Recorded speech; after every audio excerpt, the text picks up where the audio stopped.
Hello there, viewers. Bobby Brown here, Drums and Guns, and we're going to review today a Tama Imperialstar snare drum. This is a Tama drum that is very filthy dirty, because my drums are kept in a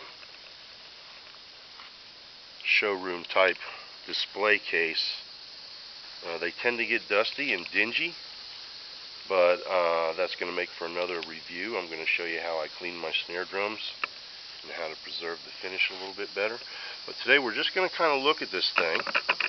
We're going to play it. We're going to knock the snot out of it and see how it sounds. But this is a really cool old Japanese. I guess they're all Japanese. I don't know. But you can see it right there on the label. This is a cool old Tama Imperialstar snare drum. Okay, as you can see from the scale there, the drum comes in at about 11 pounds. So it's not a light drum. It's a 14-inch in diameter, and I believe it's a 14 by 5. Beyond Keys channel, a fellow drum slammer, had a really great review on the drum, and maybe he or some of my other viewers might know what year this thing is. I'm not really sure. I was guessing it was from the 80s, with that trademark there, right there.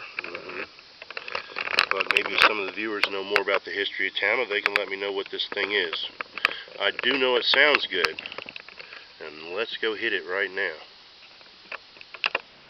Play the Imperialstar a little bit for you. I'm gonna guess it's pretty tight. I checked the lugs; they all seem to be really taut. It has a really fairly complicated snare mechanism on it. We'll talk a little bit more about that. Let me just show you how it sounds with the snare on.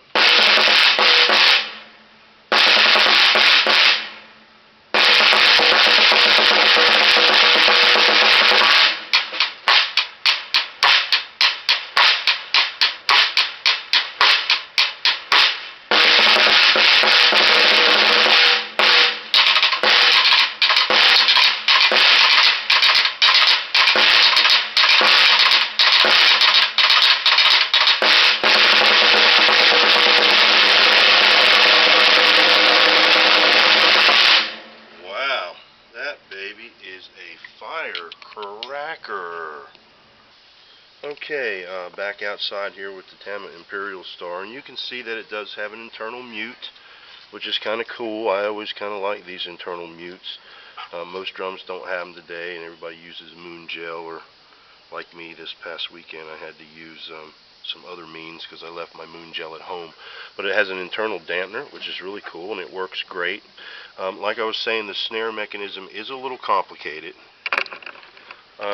compared to today's standards. I mean, really, this thing took a lot of workmanship, and it really is just too heavy for me to carry on the road and play at 11 pounds, but it's a monster drum. As I just demonstrated, it sounds phenomenal. I wish I could get a good camera angle on this here. I'm struggling a little bit with the weight of this thing. It's really quite a chunk of metal.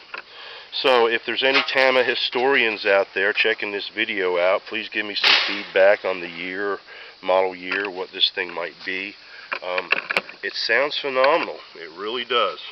And I hope you enjoyed this review on the Tama Imperialstar snare drum. Keep slamming. Catch you next time.